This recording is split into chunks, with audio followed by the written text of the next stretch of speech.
حضرت یزید کا پیغام پہنچایا گیا تھا حضرت حسین رضی اللہ تعالیٰ عنہ کے پاس. یہ جو آپ کہانیاں سنتے ہو نا، خیمے لگائے گئے، پانی آنا گیا، پانی بند ہو گیا، فلانا بند ہو گیا، یہ سب ناٹک بازی، یہ سب ڈرامہ ہے مداحیوں کا، یہ سب جھوٹ ہے، یہ سب فریب ہے. کوئی پانی وانی بند نہیں تھا. پانی کے 3 راستے سے استغفر اللہ استغفر اللہ ایسے ایسے کذب بولے گئے. حضرت حسین رضی اللہ تعالیٰ عنہ سمجھ گئے. انہوں نے کہا دیکھو فوج سامنے تھی، تقریر کی، اٹھاؤ کتاب ابن حجر اسقلانی رحمۃ اللہ علیہ کی الاصابہ فی تمییز الصحابہ. کہتے ہیں سنو مجھے مدینہ واپس جانے دو، مجھے لڑنے نہیں آیا ہوں میں، مجھے مدینہ واپس جانے دو، میں چلا جاتا ہوں، یا اسلامی سرحدوں پہ جانے دو، میں وہاں اپنی جان گنوا دوں گا، شہید ہو جاؤں، یا مجھے یزید کے پاس بتا دو راستہ، میں جا کے اس کے ہاتھ پہ بیعت کر لیتا ہوں. کیوں گمراہ کرتے ہو امت کو؟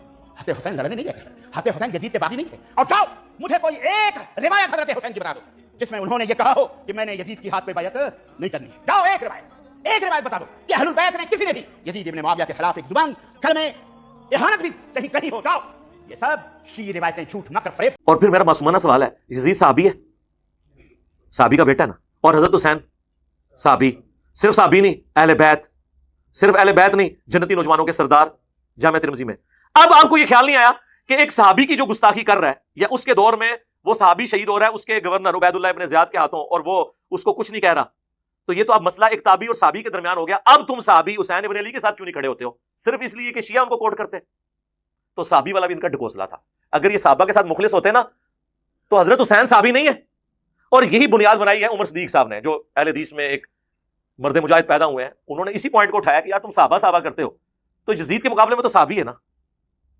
دبے الفاظ میں تم کبھی ان کو باغی کہہ دیتے ہو، کبھی خارجی کہہ دیتے ہو. باغی اس ٹرم میں اگر کوئی کہتا ہے پولیٹیکلی تو وہ اس کے لیے بہتر لفظ ہے ویسے قیام، لیکن وہ قیام کے معنوں میں باغی نہیں کہتے. ان معنوں میں کہ تو ہم ان کے ساتھ ہوں، کہ ظاہر ہے کہ اس کی تو حکومت اسٹیبلش ہی نہیں ہوئی تھی یزید ابن معاویہ کی. تو حضرت حسین پھر یزید ابن معاویہ کے خلاف کیوں کھڑے ہوئے؟ حضرت حسین کا کھڑا ہونا اور کربلا کا ہونا یہ صلح حسن کی منسوخی ہے. آج کی ڈیٹ میں صلح حسن منسوخ ہو چکی ہے. یہ دھوکہ دینا بند کریں.